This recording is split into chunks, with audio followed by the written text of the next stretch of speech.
I haven't seen that 13-year-old Russell's either. Might be pretty cool. I like tasting bourbon. It's good. It's good to taste. 2, 1, 0. All engines. This thing is definitely grown on me. The intro here, I'm not. If I had some flow, I would kick one right now. 3, But 4. the freestyle eludes me. Sorry, though. Freestyle is. Welcome to a 2-something edition on Wednesday version of the Dream Show Live with myself, Stephen Aiken, the camera Yeti.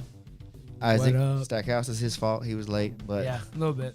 Traffic on backstage. people fixing roads and stuff. Yeah. Andrews, who's with you, Steven? Alabama.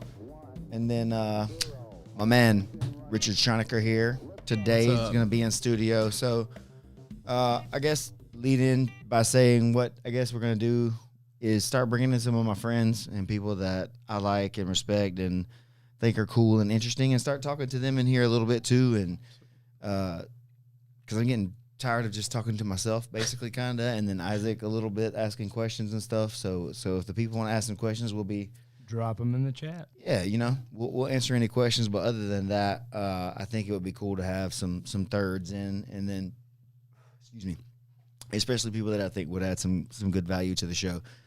So we got Richard in here today. He is actually Richard. Why don't you tell everybody a little bit about yourself? Oh man, I think. And then I'll talk.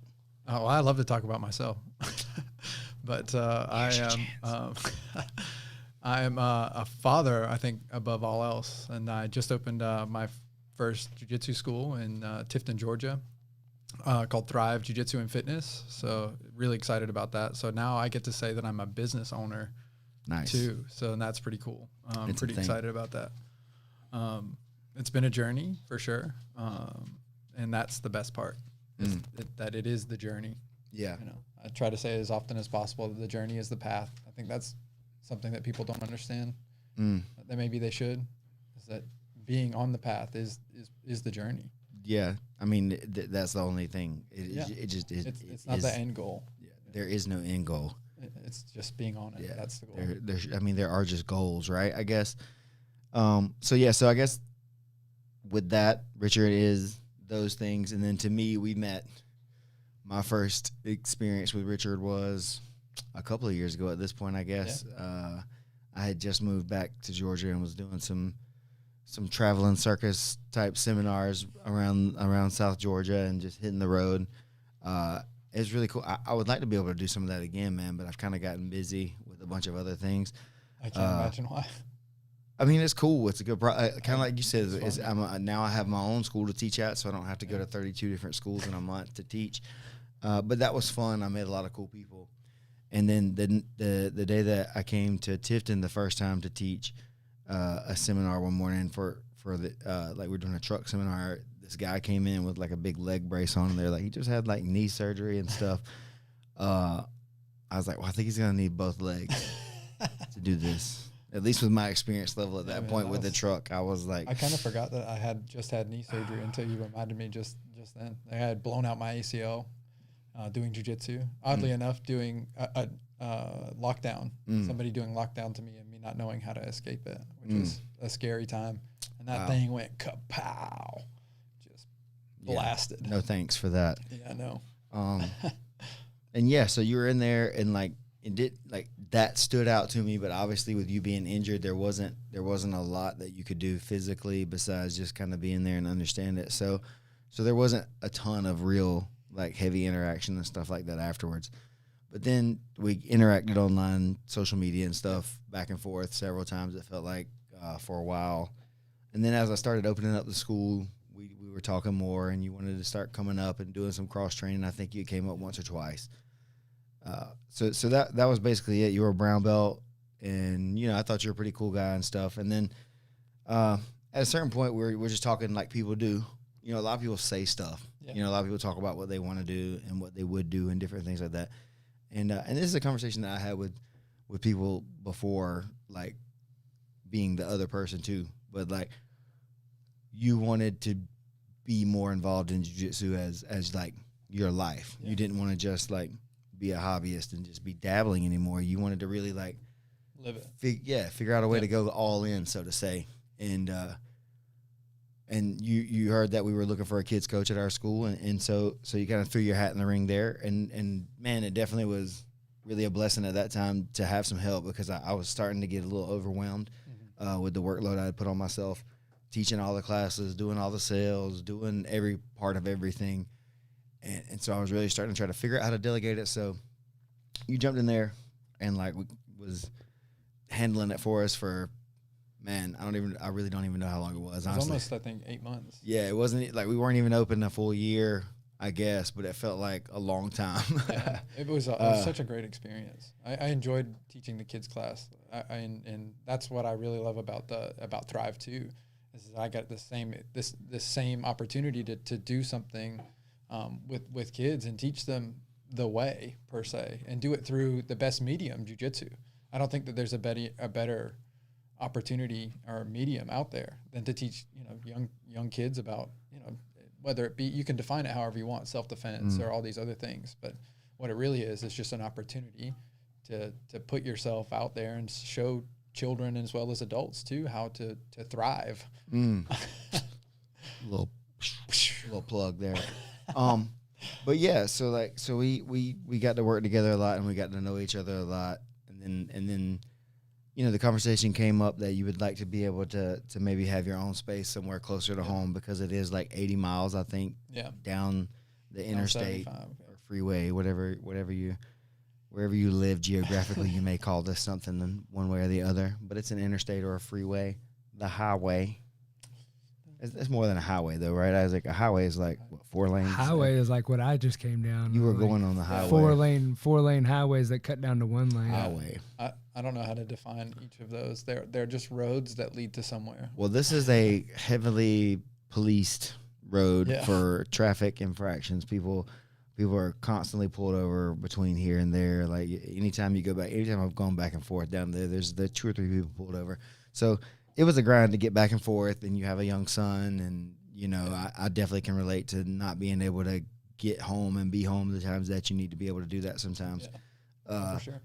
And you had expressed like the interest in wanting to do your own thing, man. And for me, I thought it was a great idea. I think you have the potential to be a really, really great coach. You're already doing a good job, right? None of us are perfect. I think I speak from experience to say that there's always more to know.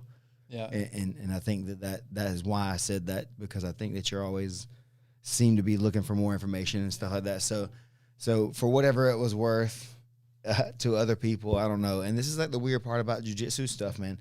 We're like both grown adults and stuff and have done a lot of things in life. But for the way that it goes, for someone to get promoted in jiu-jitsu or to have rank under someone, or it's kind of a big deal. Yeah, it should be. And then it definitely, and then, but for you would be coming over kind of as a really like high rank in the regards of the jiu-jitsu hierarchy as a brown belt. The next thing is just a black belt. Yeah. So that's a big commitment to both of us. I don't really know what that means yet. I don't either. And that's what's kind of interesting. That's what's kind of interesting about the whole thing to me is like I like your vibe, I like your energy, I like the way that you approach most of the problems that you've had, and so I wanted to be supportive and help you out. You are, and I really appreciate that too. Well, yeah. Sure. And so, sorry to cut you off. Yeah, go ahead. It's okay, but it's just kind of the same thing, I guess, that I feel when I say that I got to go out there and be with Richie or whatever. I was a brown belt, so I came over and I felt, it was going to be hard to get over the hump coming from a different lineage or whatever to get to the rank that I was, wanting to get to be what most people think it's going to take to be successful as a jiu-jitsu coach, a martial artist or whatever, is the black belt. And then, so for me, then now I have a brown belt under me, another one, like, cause we have Jimmy also, and then technically Taylor, and Joe, and, so it's just really weird now to have a school that's a year old. And now I have all these upper belts. I have 3 or 4 brown belts that are my students now, that are my brown belts essentially at this point. And then now one of my guys has his own school too. I mean, Jimmy's already had his own school like since before, Like he's been doing his own thing for a long time because there's nobody here. For people that don't understand what it's like here in Georgia, like there's not a black belt everywhere. Yeah. It's the same in Alabama. I mean, there's a reason that I drive the distances that I drive to train with the people that I train with. Yeah, I agree. I think that the sacrifice it was rough, and for you too. You know, like in that regard. If you know, again, if you're not familiar with the area, you know, there was many times you're traveling an hour and a half to find somewhere to train and train under somebody who really knows what they're doing and is legitimate. Like, you know, for me, like Americus or you know, for you and, you know, and other places that I trained. Definitely. You know, because there, you know, not that, you know, there's a lot of murky water out there when it comes to jiu-jitsu too. Well, we've just seen it too many times, and this isn't even a reference on whatever people, but there's just different levels of instructor out there. True. There's competitive people who are really good competitors, and that's what's going to bleed through in their philosophies or whatever. And so there's people who are not really good competitors, and their philosophy is going to bleed through on that. And there's some people that are just kind of in it as a hobby. Yeah. It's not really their job. It's not really the thing that they're doing fully, right? Kind of like I said with you, like you were ready to go all in, much like I was. And having that conversation with people is like, are you like, okay, think about it. You like training, that's cool. But how much do you train? Okay, you do a class a day. Is that 2 hours? You know, at the most, maybe? Okay, so right now you spend 2 hours a day on jiu-jitsu, and then maybe a couple of hours at the most studying, if that. Yeah. When you run your own school, it's it's a real job now. It's 8 to 10 hours, but it's not like you can't just be like 9 to 5 or whatever regular. You gotta have to do like a split, chopped up kind of schedule where you're doing 100 different gigs at the same time. And your training suffers there too. I mean, you talked about that in earlier shows of like sometimes you have to focus on the school more than you do on your own training. Like you can't be the selfish you like champion. To eat. You like to eat, right? Right. So, I mean, I got to feed my kids and support my family now. This is my way to do everything that I do. It can no longer be the hobby. Like you said, it has to be the job. Right. You know? And so, but you can't fake it though. That's right. That's the thing. You can't fake the passion for it. Right. That's what I mean. You got to go for it, and people are going to know. They may not know at first, but they'll find out if you're not really, really into it. So I'm excited to see what the future brings. Me too. I'm going to be coming down the 26th, which is next. That's right. Next Saturday. 2 2 weeks. weeks. Well, I guess from Saturday it'll be a week. Not this Saturday, but the following. But the following Saturday. Yeah, so 2 Saturdays. Yeah. Yes, coming down for the grand opening seminar. Is that what we're going to call it? We're going to call this the grand opening seminar. It's donations only, so I would like to see as many of you guys that want to support as we can. Come out. Let's show some love to Richard. And then after that, I have a personal vacation for like a week where we're not going to be there, but then I'll be down there in Tifton twice a week teaching classes in the morning. So anybody that's like, you know, one of my friends or anybody that wants to come and train and stuff when I'm down there, definitely come check it out. It's a 6 a.m. class. I know that's early for some of you guys, but I know some of you jiu-jitsu heads want to train, and I've seen some of you guys travel further than that, for early in the morning. So I love it. You know, like I say, I love it. I'm passionate about it. I know this guy is too, and we're gonna try to do our best to blow this thing up in Tifton, and put the 10th Planet Freak style down there a little bit, and then grow that thing and see what we can do. You know, so I'm really hyped up for that, man. And then that's why we brought you on here today, was to kind of talk about that a little bit, and have you, you know, just express some of what does it mostly mean for you now, making that transition from, like you said, just trainer guy, maybe want to be coach, to now I am all in. This is what I'm choosing to do fully for my life. What, if you could just say maybe one or two things that you thought would be the most, like, what compelled you the most to do that? Well, compelled, I think, was my son, you know, for sure. I wanted to be able to show Dax that Daddy could do it in a way. I had to, you know, in a way tell myself that it could be done. But I think from the jiu-jitsu side, I would like to tackle this new problem that I have, and that is jiu-jitsu, that we all have, that those that train, and because it's infinite. And I think that there's an opportunity there to use jiu-jitsu, like I said, as the medium to show how we can treat each other. If there's something that 2020 taught us for sure is that we need people. We need them. And that's what Thrive is. And that's why I did it, is because something that was done for me, I was shown a way. And to some people, it may not be the way, but to some people, it may be the way, if you know what I mean. And jiu-jitsu, I think, is the perfect, catalyst for that, because there's nothing better. The mats don't lie, essentially. They tell you everything you need to know about you and everyone around you, and and the people that you love, for sure. Jiu-jitsu is that. That's what's up, super philosophical, for real. No, it is. It is what it is, and that's the thing you can say. You can get up on your box and just rant for hours, for sure. or I can, or whatever. And that's what I say is like I just enjoy it, and I enjoy hearing people talk about it and sharing it in a real passionate way. Yeah, and it comes from the top down most of the time. And so that's a good segue kind of into talking about what we did this weekend. Oh, that was fun. We all were down in Jacksonville at the Nogi training camp this summer. I guess North Florida Nogi training camp. Something like that. I'm not sure if that's the official name of it, but that's what it was in Jacksonville. Brian Brown put on a hell of a training camp down there. He brought in Richie and Gio Martinez, the Freak Brothers. If for anybody if you don't know who that is and you're watching the show, I'd be extremely surprised. But just that little caveat, in case you love me and don't know who they are, you should check them out. They're pretty cool guys. Yeah. And then on Sunday was Nate Orchard and Brandon McCatherine. Are trees really trees? That was the best part to me. I think that there's nothing more Nate Orchard than that statement. Are trees really trees? Is that what you call them? Is that their name? Dude, so it was so fantastic. What a great way to put it. It's everything, right? That's it. And that's what I was saying. It comes from teachers. Oh, for sure. A good teacher comes from a good teacher. There's obviously good students, but then good teachers continue to learn. Yeah. That way you can continue to infuse new ideas and keep like testing your own philosophies or whatever against other people's stuff. Or you could just go run and hide and just assume and say that you know what's right and shake your fist out the window at the world passing you by. And that's what a lot of guys choose to do. But thankfully for me, I was exposed to people like Richie and Gio and a lot of the guys that are out in San Diego and Oceanside and a lot of the 10th Planet people in general, like Nate and Brandon and Gabe and dude, like there's countless others. For sure. Like all the dudes, Kyle Chambers, the guys up in Finishers, JM and Zach Maslany.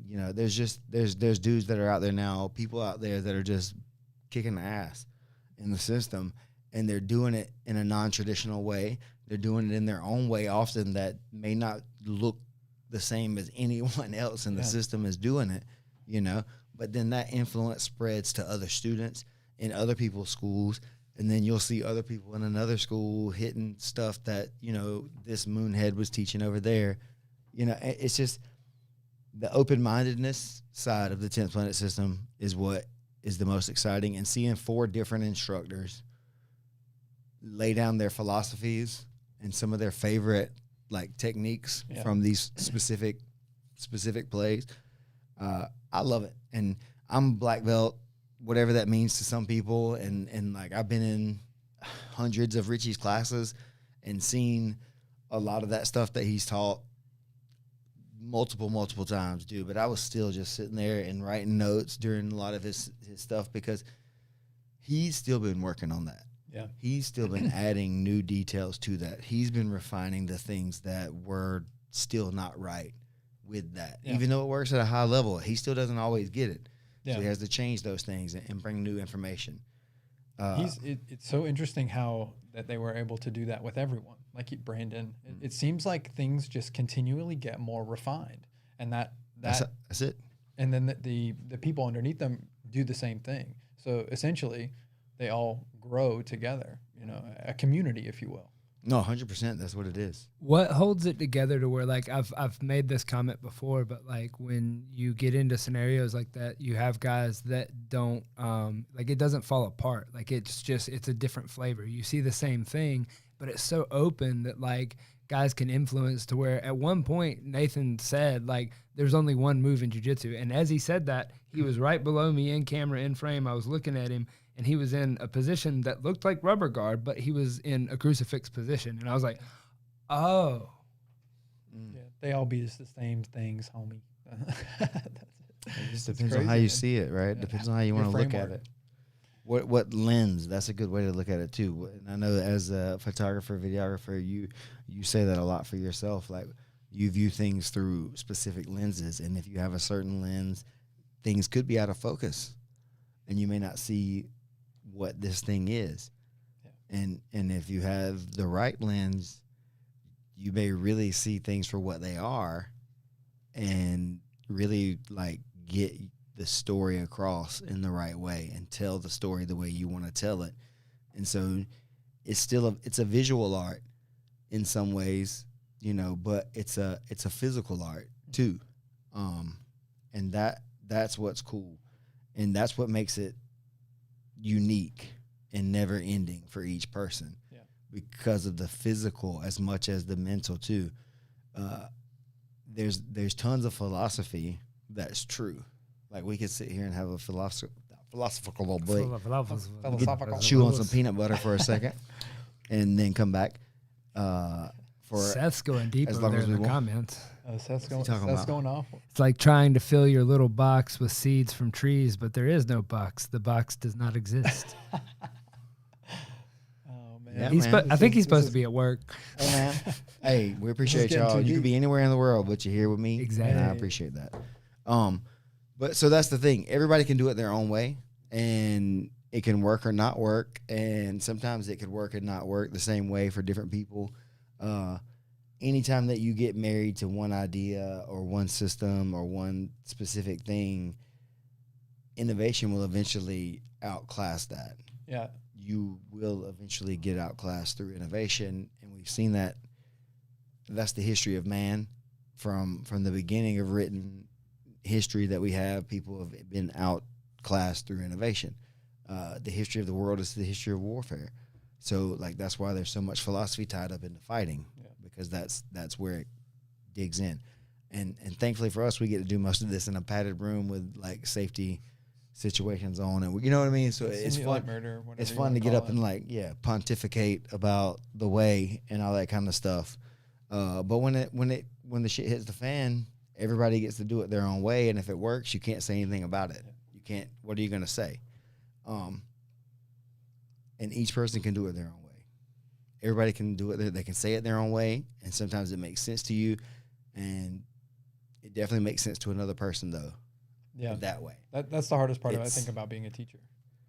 Well, you need to be articulate, but then you also need to be able to demonstrate to a degree. Then you also need to be able to like understand the learning styles of your students to a degree. I was talking to some parents in the lobby the other day, and there's a condition, I guess, where you can't really convey your thoughts from your mind through writing.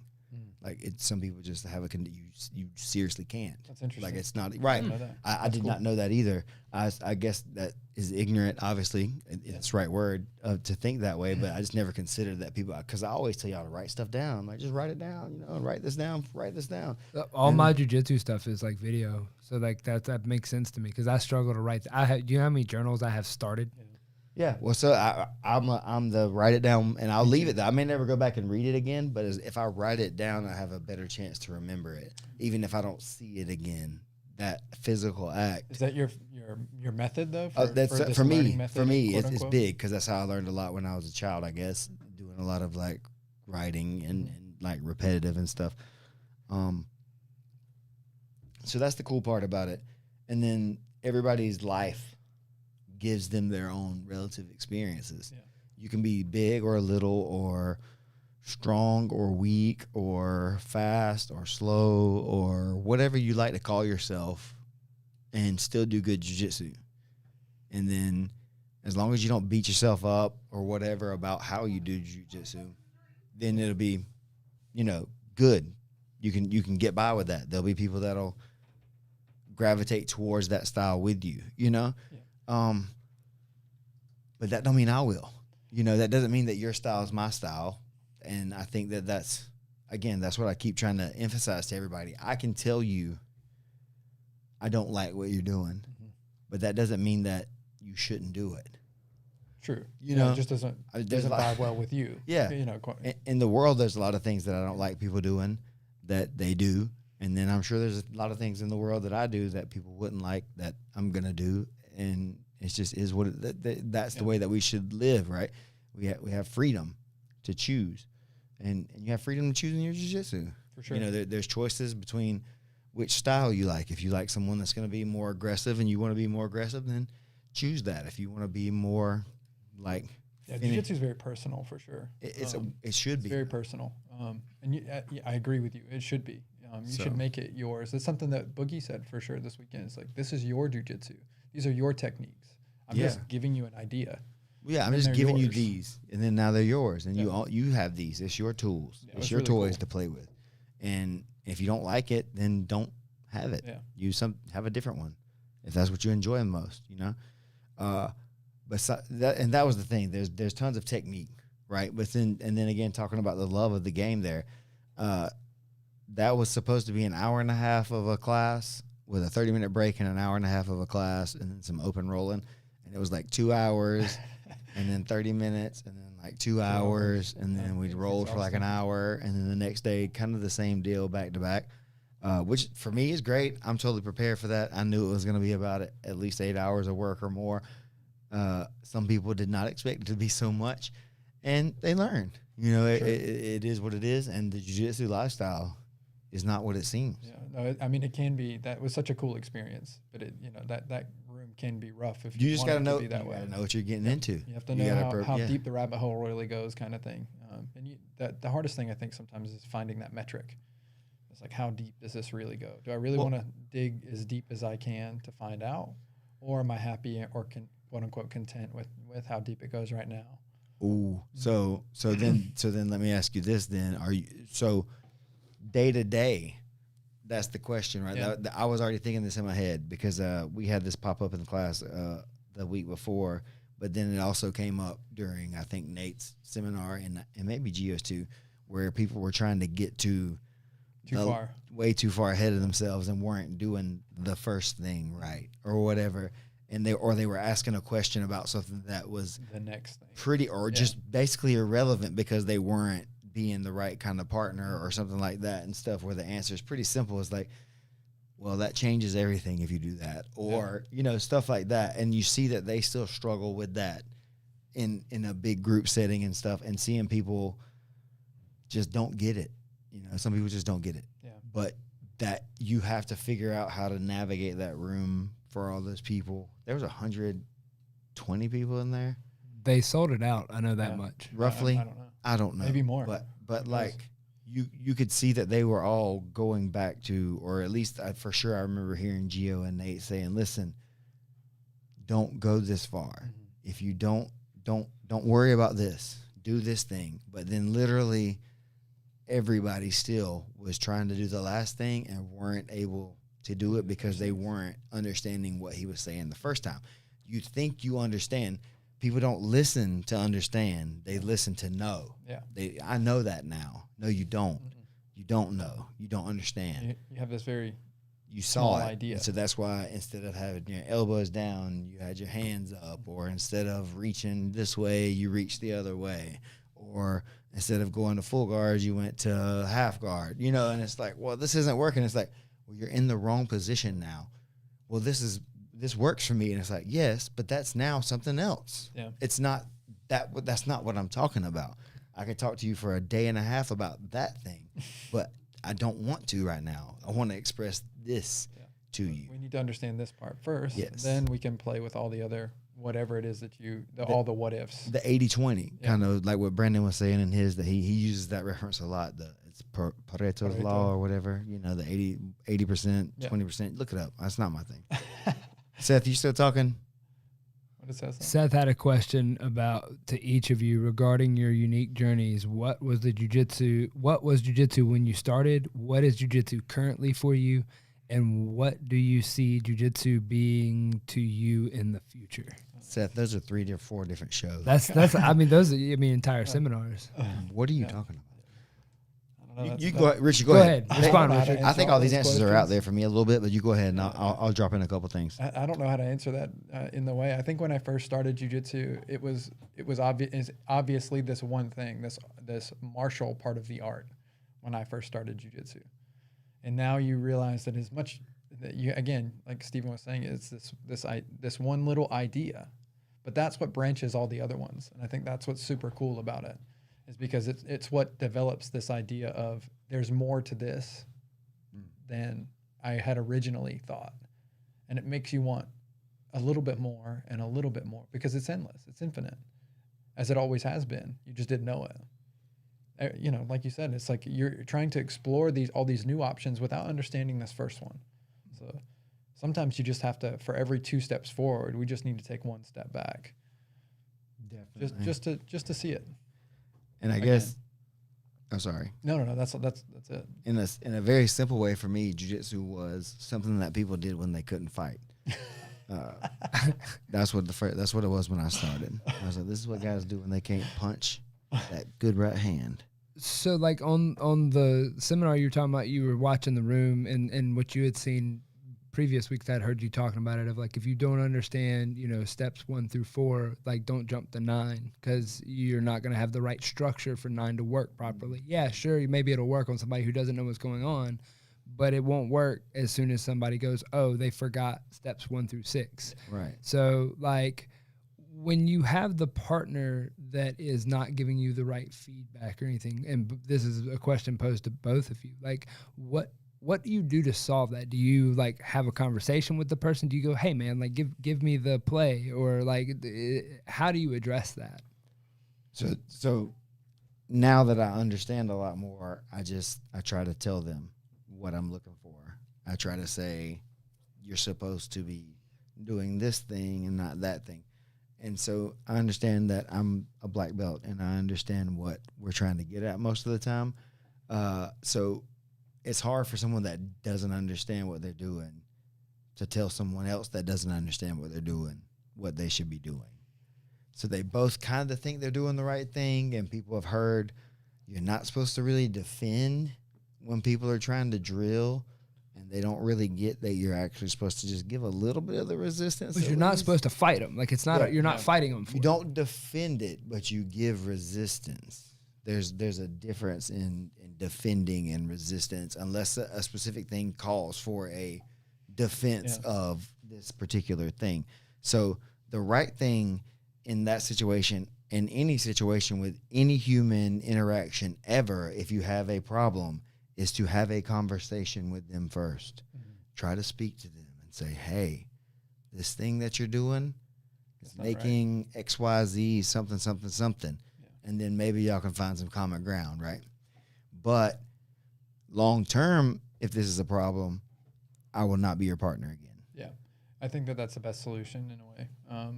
I think that this happens pretty often too, where somebody new comes in and they're maybe they're training with somebody who's been training a while, and maybe this person doesn't necessarily know how to tell someone what they're supposed to do. Mm-hmm. Therefore, and then all you have is nothing but bad reps on both sides. Mm-hmm. However, I guess that the contrary to that is that there is no wrong response.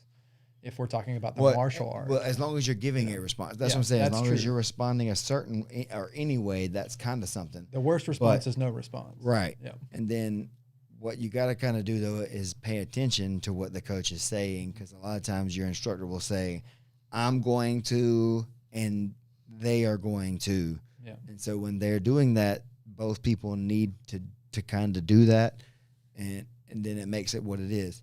But there is a thing, too. It's not just not understanding. Some people are selfish training partners. True. Some people are only going to give it their turn. They're not going to be live during your reps. There's going to be people, like I've experienced that before, too. And the same thing happens. I try to give them a little bit of a chat about that and say, hey, you know, I need you to be live during the reps just because I'm trying to be live during yours, you know. And then typically for sure it would be like, hey, I only get an hour a day to kind of work on this, so I need my time to get my reps in. And if they're not going to give me the work, I'm not going to be their partner. True. I'm just not going to I'm not going to do it anymore. So that's the thing I'm trying to help make in the culture be different. Also is you are a human and you have a right to speak for yourself, and you get a right to say no. Mm-hmm. You don't have to do anything. You don't have to drill with somebody. If you know what I mean, if they're not beneficial to you, if they're not beneficial in a way, don't partner up with them. And if they wonder why, you've already told them, hopefully, right? Yeah. That's what I'm saying. The communication is kind of the key. And then if they ask me, I'll say, hey, we've all kind of talked about this thing, right? You're not really doing the thing with them, so they don't want to work with you. And so that makes it easy for me too, because I don't want to have to be the one that calls somebody out and be like, hey, Richard, you're lazy, man, and everybody hates you. And you're like, what? I thought everybody loved me. I thought everybody loved me. And it's like, no, you're lazy, man, and nobody likes drilling with you. And you're like, well, nobody told me. Yeah, true. You know what I mean? Maybe if nobody tells you, then you don't know you're doing it wrong. So at least you got to at least let them know that you think that they're not doing it right. It's definitely on everybody in the room. It is. Thing. It's on everyone. Every partner you're with, it's on the instructor in the room, whoever's teaching the class. There should be this communication amongst everyone.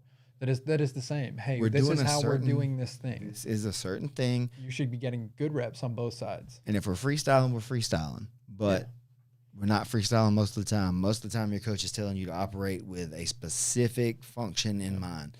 He's not thinking about 4 or 5 things. And if he is, he's going to tell you those eventually. So just wait. You know the next move, but maybe you don't know the next move that he's wanting you to know or she's wanting you to know. Maybe you know another move. There might be a detail that they're trying to talk about in a specific scenario, and if you don't do these things, you don't see that detail. True. Yeah, or just kind of like, for instance, just because we're talking about, or this month we're talking about rubber guard at the school a lot. If you want, you can kind of dump towards that omoplata play almost anytime, every time. But if that's all you want, then you're going to miss so many other things that are going to be beneficial about the rubber guard. But it's also really good just to sweep people and get on top, you know. So it's not bad to only let that happen and get the sweep on top. But at what point do you stop just doing that? Is there a time that you ever stop doing it to just do more stuff? Do you went like, you know what I mean? I guess that's kind of the thing I'm saying too. Sort of with that being a good partner is like, if something's just working on someone, do you just keep going to the well on them? And then if the person can't figure it out, is that on them, or is that on, should you help them out and give them information, you guys think, or what? I mean, I definitely think that if you're getting the same thing on the same partner all the time, you probably should help them in a way. They're your training partner, and you're only going to get better if you help them solve the problem. It'll make like we talked about, that refined. It'll make you more refined. I mean, you're right. Boogie may not hit this X play all the time, but he refined it over time, because there was a time when he never hit it, you know, for sure. Straight I mean, up. I don't know if that's true or not. I don't speak for the man. No, but, he was hitting it since day one. Forever. Walked in just stunting on black belts. You know how it is, baby. You know? Look at this no, play. but that's, you know, that's a thing too. And then I guess this is a good segue, I guess, into what I think you're trying to load up a little bit. Oh yeah, there's this. That play. People and their percentages. This is something I've been asking a few people about in the gym lately. Hold on just a second. Pause it before we get into it. Training, the training room. What level of training are we doing? Okay. Okay, it's time to go live. What is live? Is live a 100% roll with your classmate every time you do it, to where you're going for the tap as hard as you can over and over and over again? Or are we rolling to where we're kind of playing a game back and forth, where we're trying to see who can, quote, score on each other, whether you like points or submissions or whatever? You're trying to play like a back and forth game. But the question is, what if one person is going for the live roll and one person is kind of going for the, hey, we're kind of agreeing to do this kind of roll thing?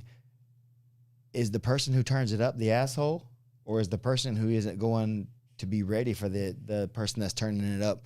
Are they naive? I mean, I think you have the ability to say no too. You have the ability to. Everybody has the ability. If your partner's being way too rough, you just, hey man, you win. That's okay. I'm not with this today. However, I think again, contrary to the other idea, would be that, well, at least let me say this first, that communication is the key, like you said earlier. That communication doesn't always happen verbally. Sometimes it has to happen inside the role. Like, oh, we're turning it up.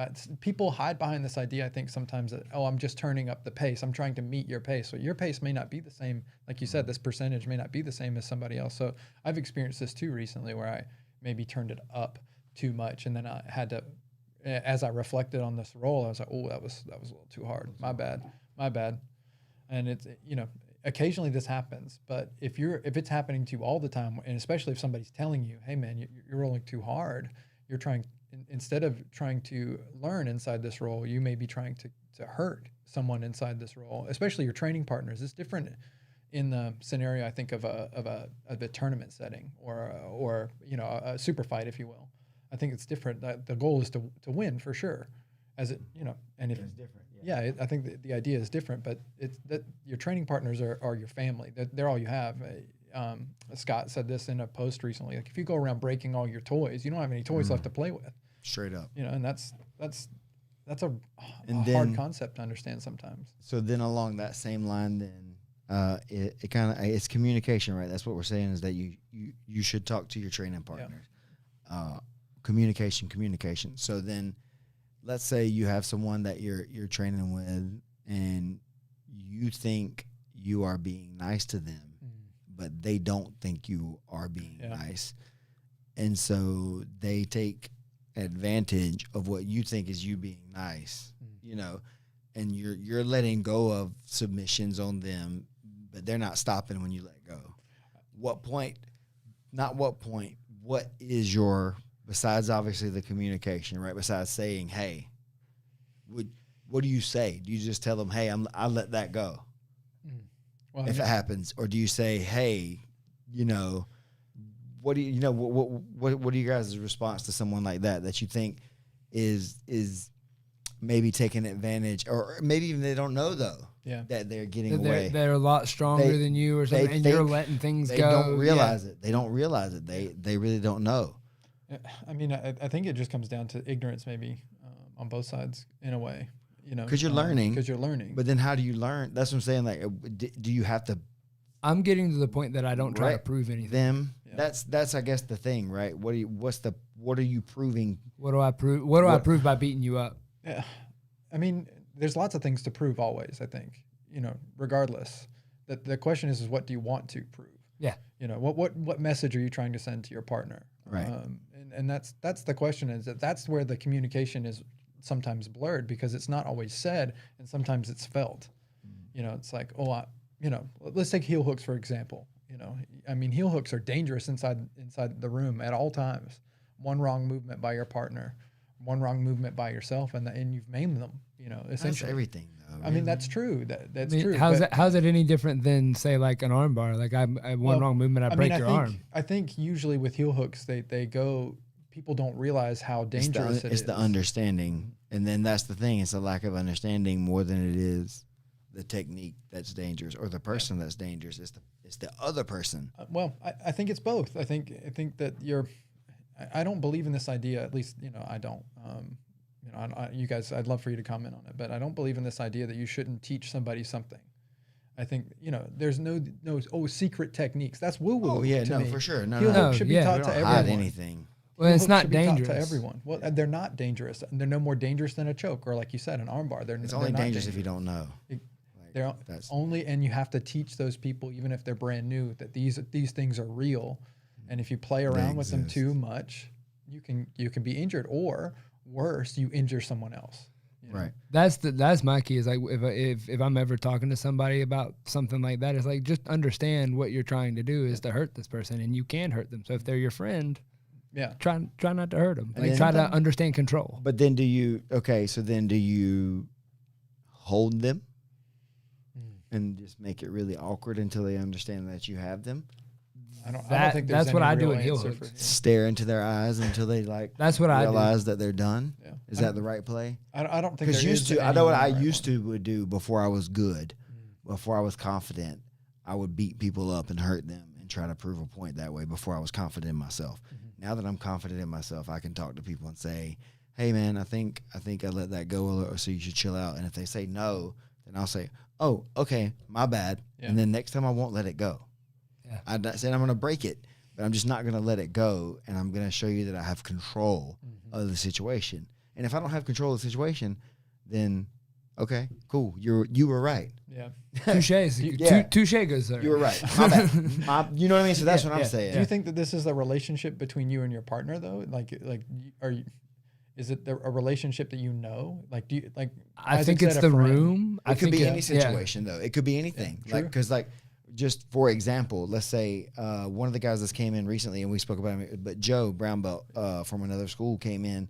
And he was ready to roll hard because he's used to rolling hard in his school, and it was very normal. He's from a very probably established school with lots of higher ranks. So they came in ready to roll hard. Well, we were still really green and didn't have a lot of hard rollers showing up often at the time.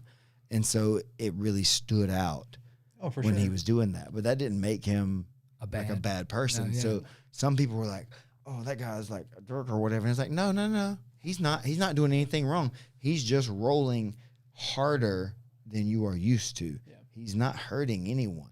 He wasn't like doing, you know what I mean? Everything he was doing was just aggressive. Yeah. It wasn't like wrong in my opinion anyway, but most of the people in the room hadn't developed that much skill yet. But in most established places, white belts are food. Yeah. Well, I mean, even Oh, blue yeah. belts to And some, so, to some but that's degree, for exactly sure. what, in a more established school for sure. And so that's what I say. So we stopped that sort of, or that's what I'm trying to do is start the culture the opposite way. Yeah. Where you come in and the default is communication and talking about what we're going to do and trying to understand the level of each other more than just trying to get taps and trying to win in the classroom. It's more of the community vibe where it's, I don't care what you don't have to submit me at all. I don't have to submit you at all. You can submit me. You know what I mean? Like, it doesn't really matter. The competition is not necessarily in the room in that way. The competition would be with elsewhere. The competition is showing up and being present with us, period, and being a part of the team. That's the challenge that I'm trying to present to everyone more so than can you be a badass? Yeah. Well, I think that that idea anymore is antiquated one. Can you be a badass? Because it runs out everywhere. Right. Everybody's a badass. Yeah, I mean, but it runs out. Everywhere you meet, you're going to meet somebody bigger and badder or whatever than you are, for sure. And I think that if that's your learning style, it becomes antiquated over time. Yeah. Sorry, trying to see some of the comments in there. But yeah, Way sorry. low. Yeah. My mom's in there, and she asked, "Aren't you bringing the best every time that it is to prepare to win?" Which is a good question. People ask me, is like, so if you're preparing for competition. So there is a place for this there's intensity. a time and a place for sure. There's When, a time though? and a place. I don't What? know. That's the question. And so that's the thing. So big. If you're bringing your best, but sometimes your best isn't headhunting your There you classmate. go. Yeah. Sometimes your best is slowing down and building up your teammates, so that way you have a good training partner that can present some different troubles for you. Or if you have somebody outclassed, don't just style on them. Let them put you in some positional situations and let them work and let them understand. Make Be a yourself good- uncomfortable. Learn. I think that's the best place for Learn. positional grappling. It's not to win. Training is not about winning. Yeah. You train to learn to win, right? You have to go compete to win. Yeah. You have to go out there and do it. You could do it. Listen, how many stories have you heard about the gym hero that's undefeated in gym, but he can't win a freaking tournament to For save sure. his life? Yeah. How many? That's the same thing. Yeah. So if you're that guy, you are trying to be getting your glory, or that person, you're getting that glory in the room with your teammates. That's not glory. Yeah. There's nothing in being rough on your teammates, but you do need to prepare them. So that's kind of what I'm saying. There's a level, and it's hard to understand. Sometimes you go too far where you're trying to prepare people for what they may encounter, right? And then you got to prepare yourself for that too.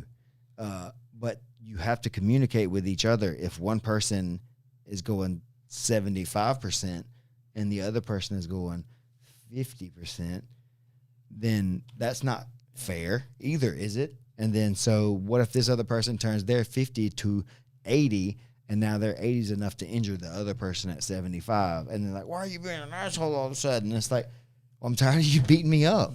Well, I mean, I think, You know, because I've done that to people. I'm just tired of it. I'm tired of you beating me up, and now I'm going to start beating you up. That's so. From the other side now, it's easy for me to sit on my high horse and tell everybody how to like act, because I've already headbutted a guy in closed guard before because he wouldn't let me go. And the inexperienced You know what I'm guy too, like sometimes will just reciprocate what he thinks he's receiving, and sometimes that's 90% when you were just giving him 60, but you were being kind of Listen, I'm gonna hit you because I love you. Okay. Yeah. This is hurting me more than it's hurting you. All right. You guys, you follow? right. That's what people are trying to do again with their jiu-jitsu. It's they're carrying those same misguided life lessons from home into their adult life, into their training sessions, into everything that they do. And you don't have to do that. yeah, it doesn't have to be Don't this have to do that. repeated process over and over. I don't have to hurt you to teach you. I don't. I don't. I don't like this notion that that's people say, but that's how I learn. That's because unfortunately that's how you were taught want to to learn. That's how you were taught to learn. You may not understand that about yourself a lot of times, but a lot of us were taught to learn things certain ways. Yeah. If you were brought up in a fire, then you kind of need to be a little bit hot to be comfortable. For sure. You know what I mean? Miraculously, for It's sure. weird. If you're in a situation where your life was chaos, it's going to be hard for you to chill out and sit down and be still and not do the thing. You know what I mean? It's going to be hard to be normal if you didn't grow up in a normal house. But it takes a really great coach too to show you that there's more than just the way that you're doing it, right? And that's where Stephen Aiken or Richard Schonecker at Thrive, you know, that's where that comes in. It's like yes, can I beat you? Can I push you into the mat? Can I destroy you? Maybe, but that's not. I don't point. have to. It's not the point. I don't have to, and I shouldn't have to, because there's a much better way than it was before. I saw it. Sorry, I saw his mom's comment.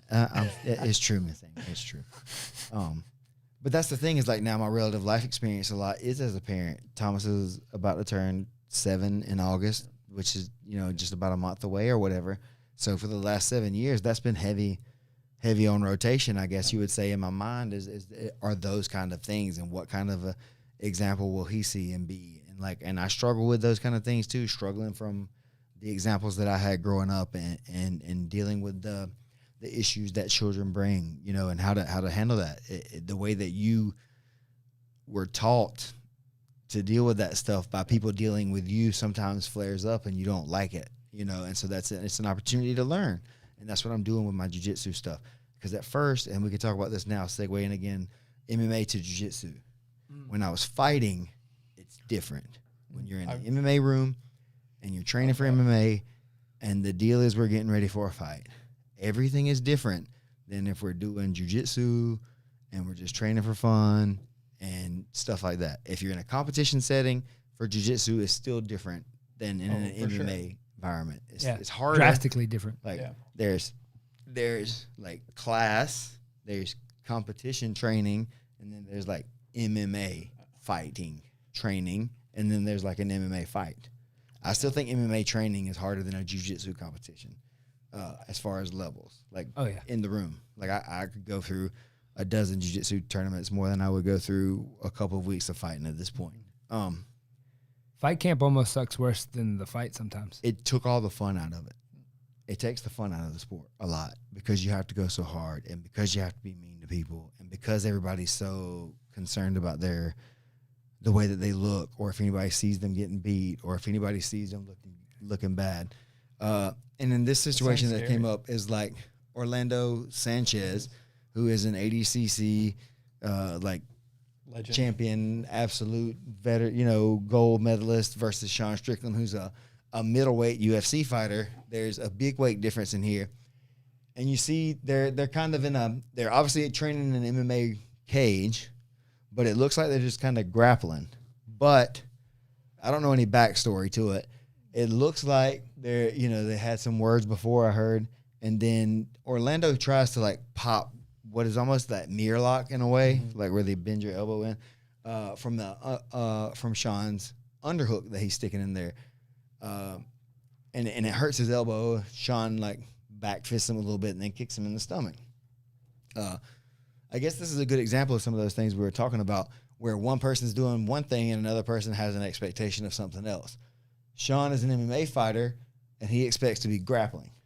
Orlando is a grappler who has the mindset that he's in there with an MMA fighter, so he's going to be harder and rougher with this MMA fighter guy in a cage. And he does this, like, snappy thing and I've had my elbow popped by guys before doing this to me too. So it hurts. It does hurt. Not a comfortable feeling for sure.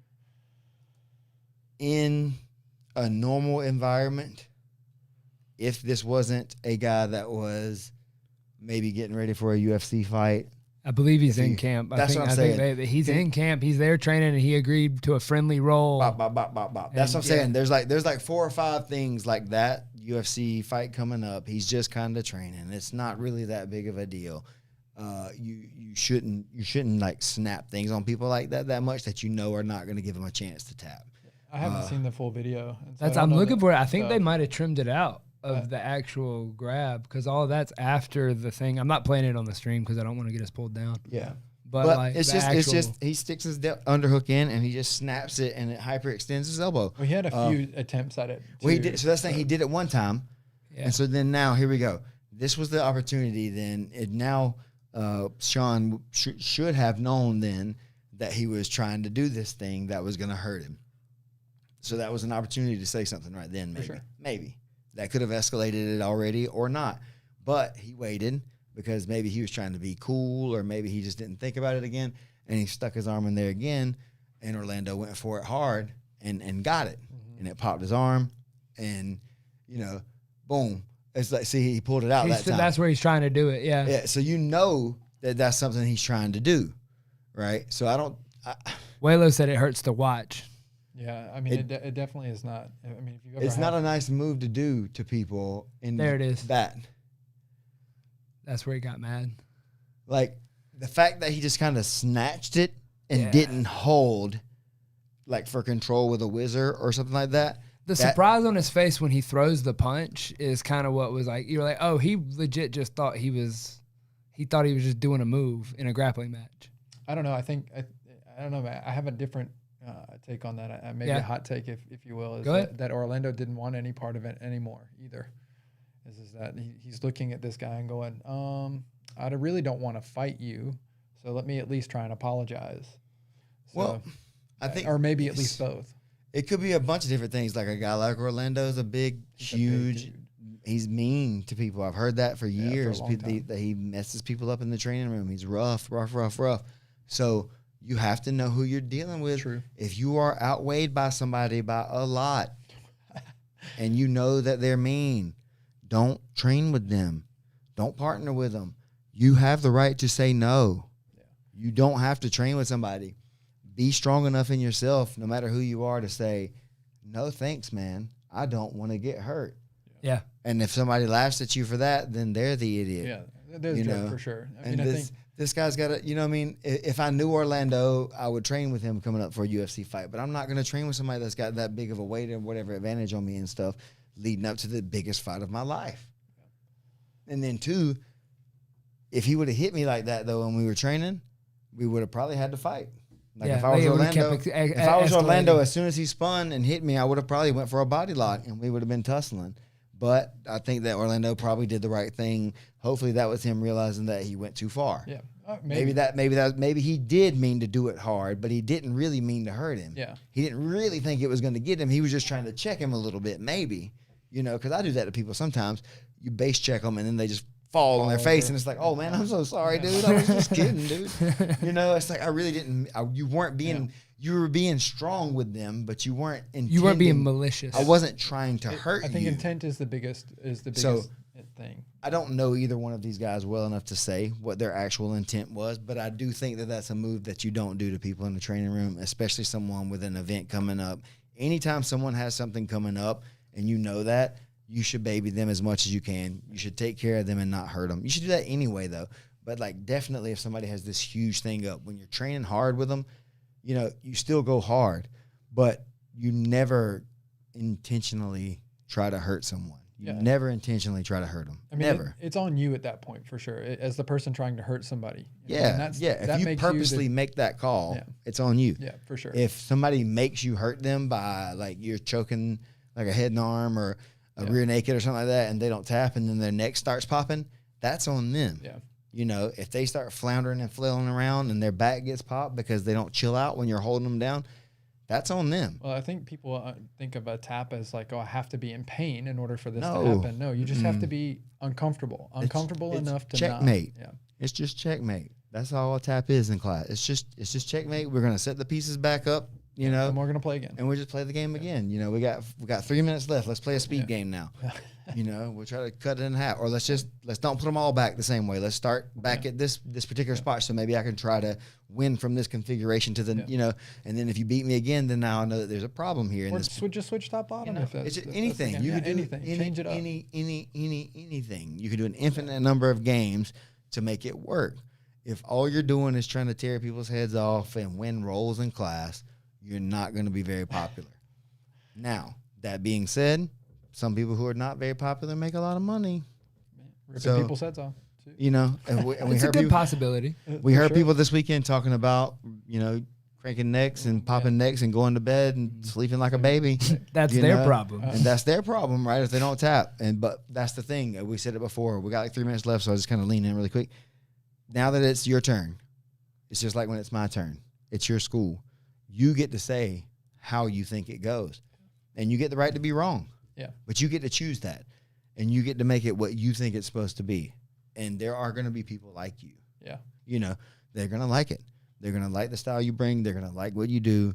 You may not be John Donaher or whatever. There's only one of those. But you're going to be Richard Schonecker. Yeah, for sure. You know, and the people of Tifton are going to be, you know, blessed to have you there, and your dedication is going to show through, man. And so I'm super hyped and super excited to be like leading into this next part of the year and seeing what the future holds for us all here. The 10P Southern Takeover is starting to really like pop off. It seems like it's real. And real quick, man, just want to give shouts out. Sorry, real quick. Do you want to do anything? Let him plug all his. How can they get it? Listen, so we have the June 25th ribbon cutting. That's going to be pretty awesome. That's at 10 a.m.